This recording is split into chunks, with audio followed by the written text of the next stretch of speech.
Okay, guys, welcome back. And in this episode, I want to tell you what happened to me tonight because it was kind of crazy. So, I had like a failed night situation. As you can see, I got ready, I had my makeup on, I put some cute outfit, and I just researched like places to go to around me so I wouldn't have to go too far. And then I found this place. It's called Savaya. And I feel like I've heard about it before somewhere. And then I was like, okay, maybe I should go there, whatever. I went there and I saw like the average per person is like 250k rupiah, which is like fine. So that's what I was planning, right? Like in my mind, that's what I was like calculating. And then I get there and then I come to the entrance and they're like, oh, it's 1 million rupiah from each, like to get a ticket. I'm like, what? Like, that's four times more than I was anticipating. And it was like, that's too much. Why so? Why is it 1 million? And she goes, oh, it's a DJ, it's a famous one. Like, all the tickets are sold out. So if you want to buy a ticket right now, it'll be 1 million. And guys, that's like $55 when I converted into American dollar. I know my American friends are gonna say, "Why? What are you whining about? It's just 55 bucks. Like, relax." I know it sounds like it's not a lot of money in America, but it is money in Bali. I promise you. Like, for that amount of money, I could go out, have dinner, have drinks like at least two times. You know what I mean? In a good place. So, and I think the problem is that like I wasn't ready to spend money. I didn't know there is a cool DJ. I didn't know we had to buy tickets. I didn't know any of that. It was just like the randomest beach club, the closest one that I found. And I come there and they're like, oh, it's like 1 million rupiah. And I'm like, even for the girls? Because guys, I'm so spoiled at this point. I'm so used to everything being free for the girls in US. Like, I don't remember last time I paid for entrance anywhere. I don't remember last time like they would make girls pay. But here they're like, oh no, like I understand it's a cool DJ. Just like the same way I would pay to go see Rufus or like whoever, all these famous DJs, I would pay and go. But specifically this time, I didn't know there was a cool DJ. I didn't know who it was. I wasn't planning to spend that much money at all. And then I got angry. I got mad because like I wanted to go there. I heard good music playing and I heard there were a lot of people and I knew it was the hottest place in town right now. It's a Saturday and I felt like I need to be there. But at the same time, I was just not planning to spend 55 bucks and it doesn't include no drinks, no food, nothing, just for the entrance. And the problem is that what if I don't like it? If I don't like it and I leave in 30 minutes, that would be weird. Like I wouldn't appreciate wasting money like that.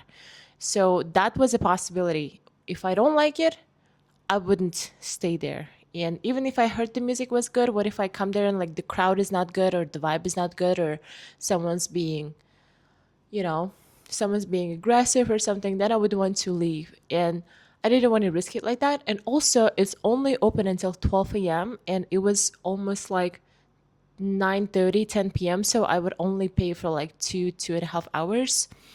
So I was just like calculating that in my head and I was like literally standing there and I was like, is it worth it or is it not worth it? Is it worth it or is it not worth it? So I decided I ended up not going and I was like, you know what?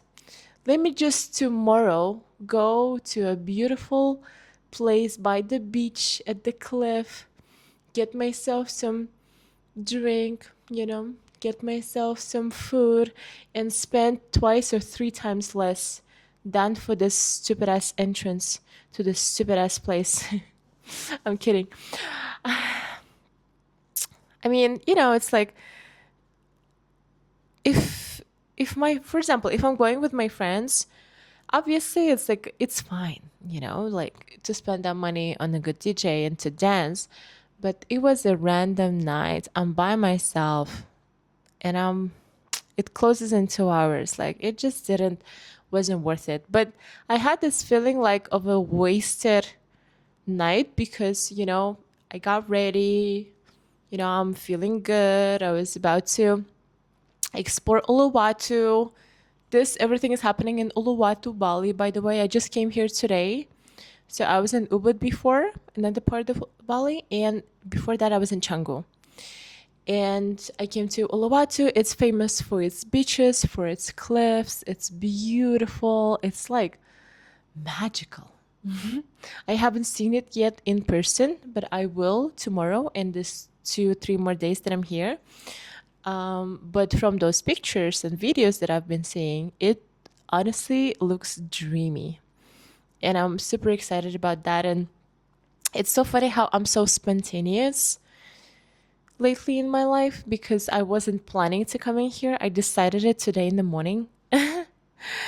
I was actually planning to go back to Canggu, which is the center of the city where I will be most likely staying longer term. Not most likely, like I think definitely I'll be staying there. And I was planning to go back there, but then I was talking to one of my friends who is a flight attendant. We have such a beautiful history with her. She's coming to Bali. She's a flight attendant, so she has like a flight, and she changed her flight with someone else to come to Bali. And then on the second, we are gonna meet, and then we're talking. She was like, "Oh, like my favorite part of Bali is Uluwatu. It's so beautiful." And then she kind of like put that seed of a thought in my head, and then and I woke up today and I was like, "That's it. I'm going to Uluwatu." And also, I feel like you see, like it's been like 9 days since I'm here in Bali, and all this time it's been an exploration phase. I'm still exploring. I'm still new. And I feel like this is the perfect time for me to see as many different areas as possible and like explore. So later I settle in, I move in, and I am like locked in with my daily routine, with my things to do, with my work, with my habits, and not with no distractions and no wondering, oh my God, what is it like being there? What is it like life in that part of the city? Because I've already explored it, which is exactly what now is for. So yeah, I think that's a good plan. And I'm honestly like looking now at myself and I'm realizing how much tan I'm getting. And guys, I love it so much.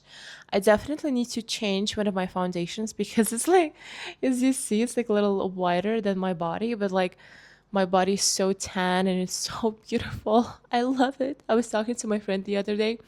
She's in New York now, and she goes, "Wow, you're literally like an Amazon lady now. You're like an Amazon girl. You need to have a photo shoot like that." She's like, "Put some leaves in here, some like leaves lingerie, like take some professional pictures, like it would be fire." And I'm like, "Damn, that's honestly an idea that I will write down and maybe make it true." So yeah, I also like this top. I actually bought it in Vietnam. So as you guys know, like Vietnam is very affordable with everything, with food, with clothes, with like everything.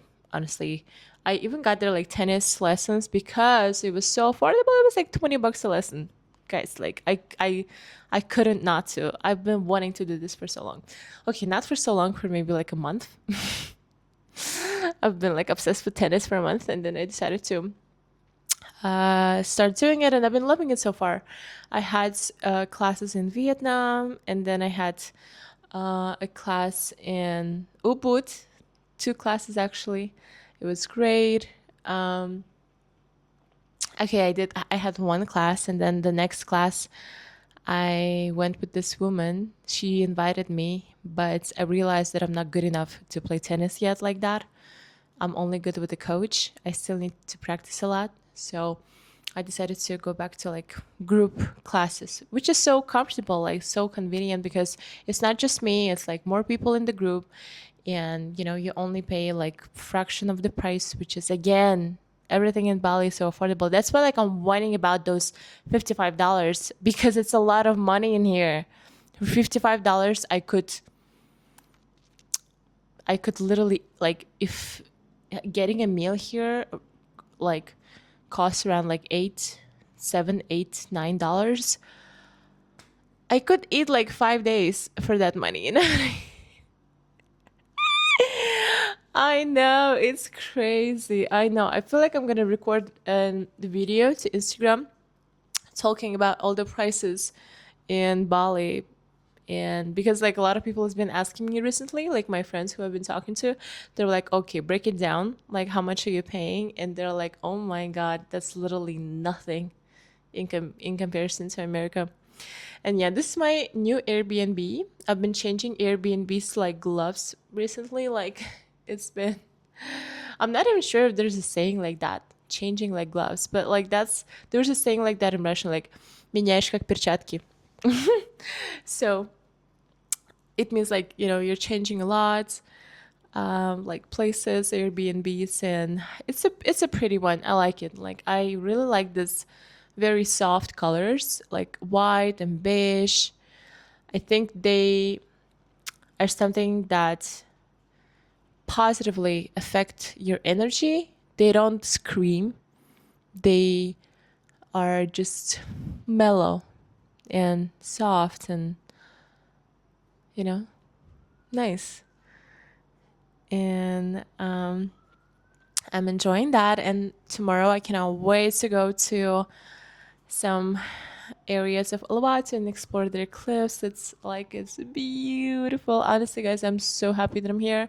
I know I say this in every video, but I genuinely feel very good. And I think like not having this like financial pressure on myself like I did have in America is significantly easing my life, like making my life easy, because I just feel more freedom with my actions and with, doing things and my hobbies and classes, because it's very affordable. Like the other day I went to yoga class, and it was the best yoga class I've ever had. It was in Ubud. It was a great instructor. It was so hard. I was literally shaking and sweating, and my whole day today, actually, everything hurts. Everything hurts. Like my leg hurt, my arms hurt. When it hurts, these muscles are growing. So it's been a productive workout. So it was great. Like I feel awesome. And by the end of it, like 10 minutes, we were meditating. We were just like laying down and just like breathing. It's beautiful. Like that's the best way to end any spiritual practice. Yoga is spiritual. So it was beautiful. And it was so beautiful that I even thought maybe I should go for like sound healing class that they had like in an hour. And I thought, okay, like if I feel like it in an hour, I'll come back. But then I ended up going to a bookstore and like browsing books. And I didn't find anything because honestly, I feel like at bookstores, they're just putting all of them popular books. I've read like 50% of them already, and 50% of them are just not it. I feel like I'm over this like cliche books. I feel like I like the ones that are not advertised as much, because I don't necessarily trust anything that's on the public eye constantly, including, celebrities, books. Just I don't know. I don't believe in it anymore. I feel like if it's really good, they don't want you to know that, actually, and they're not putting it in the front like that. They're actually trying to hide it as much as they can, so you don't know.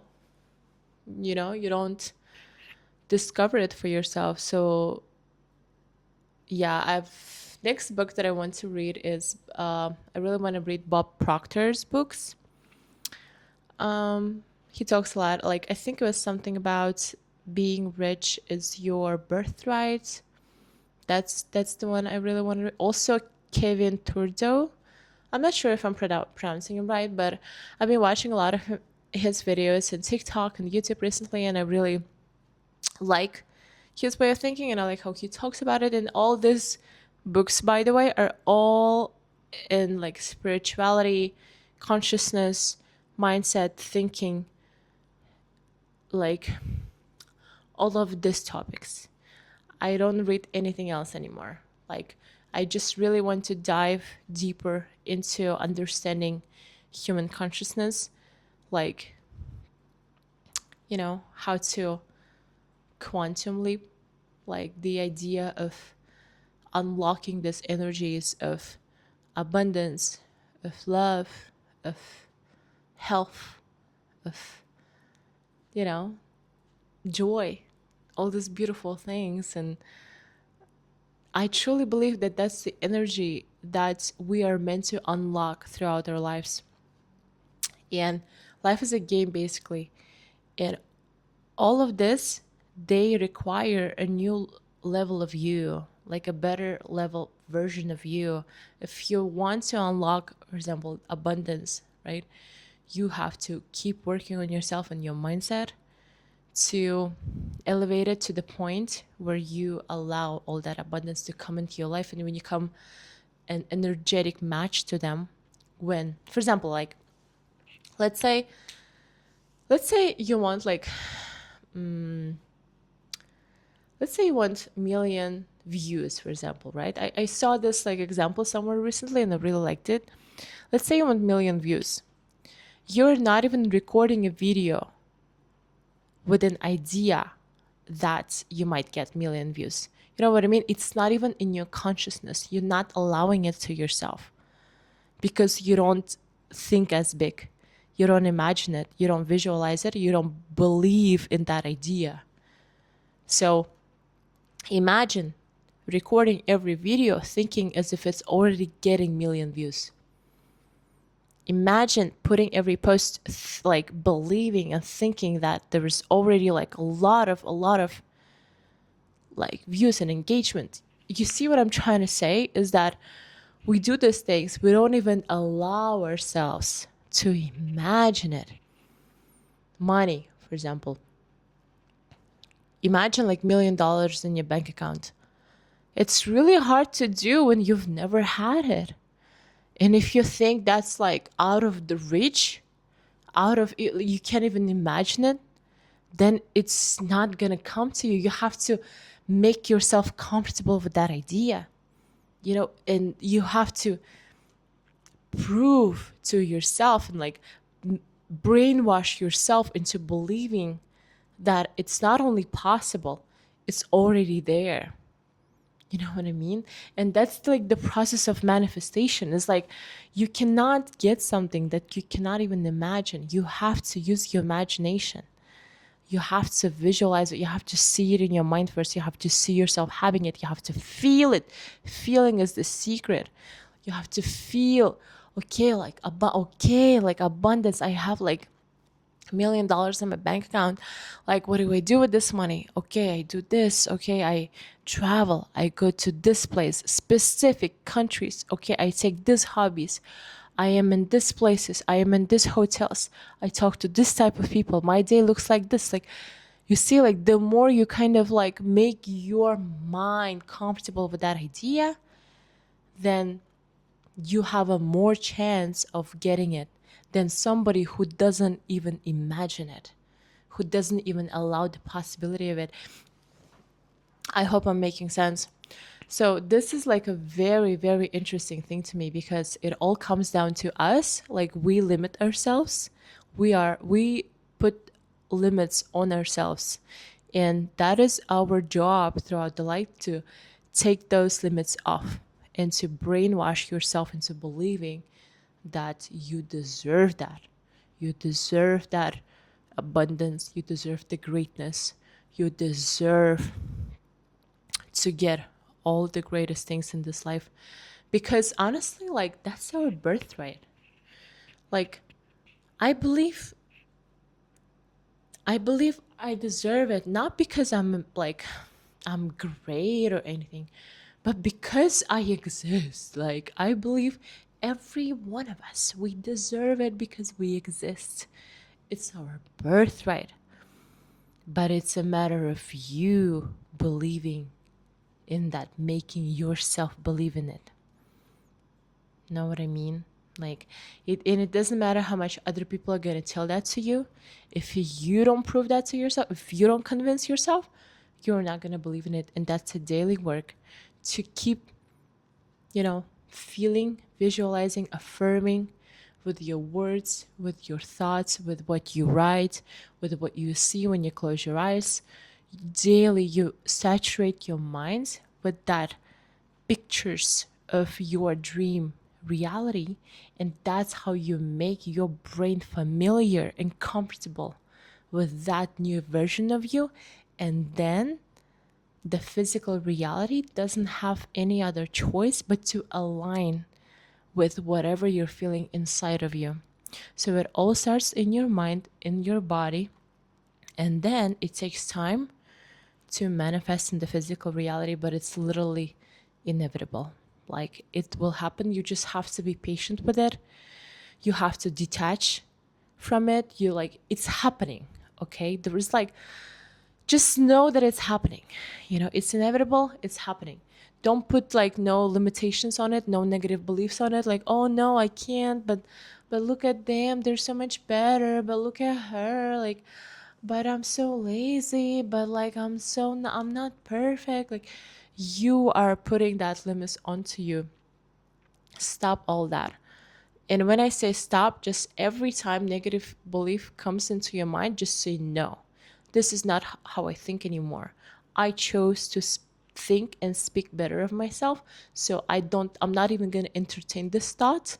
Go away and affirm the reality that you want, that I'm confident I can get it all. Everything is always working out for me. Like, I'm always getting what I want, and I'm always at the perfect time. And if something doesn't happen the way that I want it to happen, it simply means God has a better plan for me. God has a better path for me, and I trust it. This is the practice that I do very often. For example, like tonight, as I was telling you before, I didn't get into this like club, okay, not club, like beach club, that I wanted to go to, right? Because I didn't want to pay that stupid entrance. But I could have. So there's two perspectives. I could have spent the whole night thinking, oh my God, like what a waste of a night, what a waste of a makeup, what a waste of an outfit. I hate that. Why did they put that so much price? Like, I'm such a loser. It's so lame. Or I can think, if it didn't happen, it means there is something better for me waiting. And what if something bad would happen? What if I went there and what if I met somebody bad with bad intentions? Maybe, you know, somebody would do something to my drink. I know it's like, it's a negative thought, but like, it kind of helps me.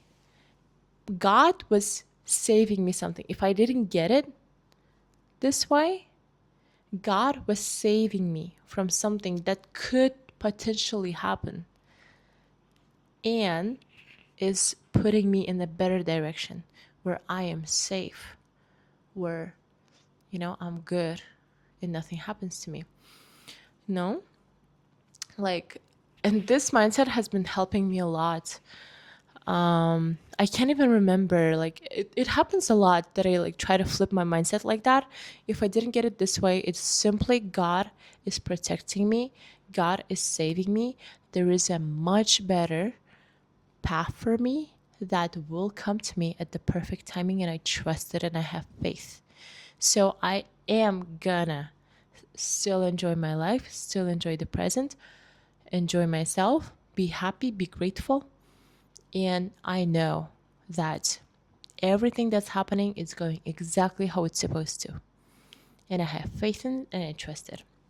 It's like, that's why I say affirmations, like subconscious programming. Every time you affirm something, you are programming it into your mind. And affirmations are also like, I'm tired, I'm exhausted, I'm broke. I used to talk like this to myself all the time. I used to say that I'm tired all the time. And when I realized how impactful all of this is, I stopped it immediately. Okay, not immediately. Obviously, it took me a long time to stop it because but it was a daily conscious choice to not say those things anymore, to not feel this way anymore, because every time that I'm saying something, I am giving it my focus, my attention, my energy, and it keeps growing. The more I say how unlucky I am, the more I'll actually be unlucky. The more I say how broke I am, I will keep getting more broke. Like, watch how you speak and how you think. Like, you should really change it all to positive, abundant. Okay, never say that. I never say that. Like, I can say that I'm tired here and there when I'm actually tired, when I had like a very intense day, but that's not something that I do daily. For example, I never like I don't complain. I don't say, I never say that I'm broke. Like, even if it's true, like there was obviously times when I was broke. Guys, like there was a time when I was homeless. If you guys are interested, let me know in the comments. I'm gonna tell you about that chapter of my life. It was like when I was getting a lot into spirituality. And then also like some things in my personal life happened that honestly it's so hard. Like, I don't even want to talk about it. I don't even want to speak about, I don't even want to think about it because of how much it hurts me. Because I still carry a lot of pain, and of course I do. It's only been a little more than a year since it happened. But you see, like, this is how I try to live life. Like, I know it's not necessarily the right way. I just distract myself from this thoughts, because when I start getting too deep into understanding what happened and all of this tragedy, I'm just gonna cry nonstop. Sometimes I allow myself to do that, but a lot of times I just, I don't even wanna think. That's why I distract myself. I think of something different. I talk to people, like someone. I watch something and I pretend like it never happened. I pretend like I didn't go through the craziest stuff in my life. So yeah, it's really like, life is interesting, guys. Like, life is really interesting. It's very definitely unpredictable. But yeah, like I will talk about it one day when I am, I guess, like more healed and I'm ready to talk about it. But it's definitely not right now, because I don't want to get myself into depression. I'm kidding. No, but honestly. So yeah, I feel like it's easier for me to pretend like everything is good, and it it that that thing never happened to me, and I am a normal person like everybody else, and I have a full right to smile, to be happy, be grateful, and I can only do it when I don't think about the things that happened. So yeah, it got real deep real quick, didn't it? Oh my god, I freaking love this setup and this shirt. It's giving so breezy, like it's giving a little ocean. I love like blue color. You know, blue is one of my favorite colors.